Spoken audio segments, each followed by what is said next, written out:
अभी 2024 के लोकसभा चुनाव की ही तो बात है जब महाराष्ट्र में धूम धड़ाके के साथ राहुल के नए इरादों से लैस कांग्रेस की पुनर्वापसी हुई थी और वो महाराष्ट्र की सबसे बड़ी पार्टी बनकर उभरी थी। तब कांग्रेस ने लोकसभा की 13 सीटें जीतकर सबको हैरान कर दिया था। शायद तब से कयास लग रहे थे कि कांग्रेस इस आने वाले विधानसभा चुनाव में भी अपना शानदार प्रदर्शन करेगी, पर कांग्रेस के अपने ही क्षत्रप पार्टी के विजयी इरादों में सेंध लगा रहे हैं। कांग्रेस को सबसे पहला झटका तो गठबंधन के तहत मात्र 103 सीटें मिलने से लगा। 2019 के चुनाव में कांग्रेस ने 147 सीटों पर अपने प्रत्याशी उतारे थे। कांग्रेस को अब एक नया झटका टिकटों के असंतुलित बंटवारे से लग सकता है। कहते हैं महाराष्ट्र में टिकट वितरण के तरीकों पर स्वयं राहुल गांधी ने अपनी नाराजगी जाहिर कर दी है। वहीं कांग्रेस नेतृत्व को ऐसा लगता है कि उसके दोनों गठबंधन साथी यानी उद्धव और शरद पवार भी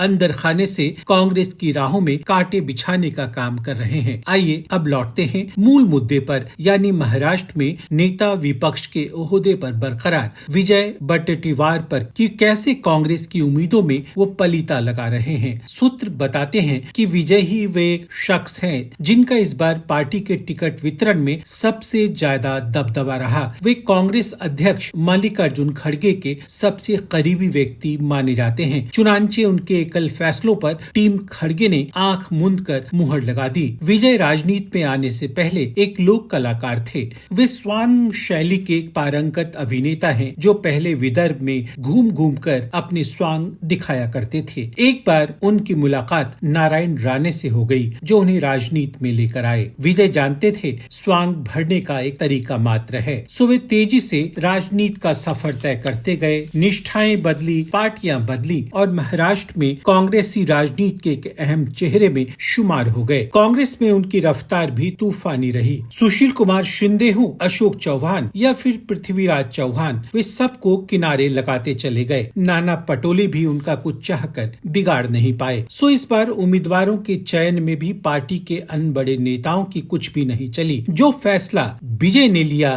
खड़गे ने उन पर अपना वरदहस्त रख दिया। सो मुकुल वासनिक जैसे पुराने नेता भी इस दफे बेबस नजर आए। सियासी संकेत और उसके इरादे बहुत ही कम हरफों की शक्ल अख्तियार कर पाते हैं। अगर कांग्रेस शीर्ष दीवारों पर लिखी इतनी साफ इबारत नहीं पढ़ पा रहा तो वो महाराष्ट्र में भी हरियाणा दोहराने की दहलीज पर खड़ा है। साया सा जलता रहा, न जाने कितनी अजनबी दरख्तों के बीच वह उस सुबह को ढूंढता रहा, शाम सा जलता रहा जिसके बीच वह। हमारे वीडियोस को देखने के बाद लाइक और सब्सक्राइब करना बिल्कुल ना भूलें।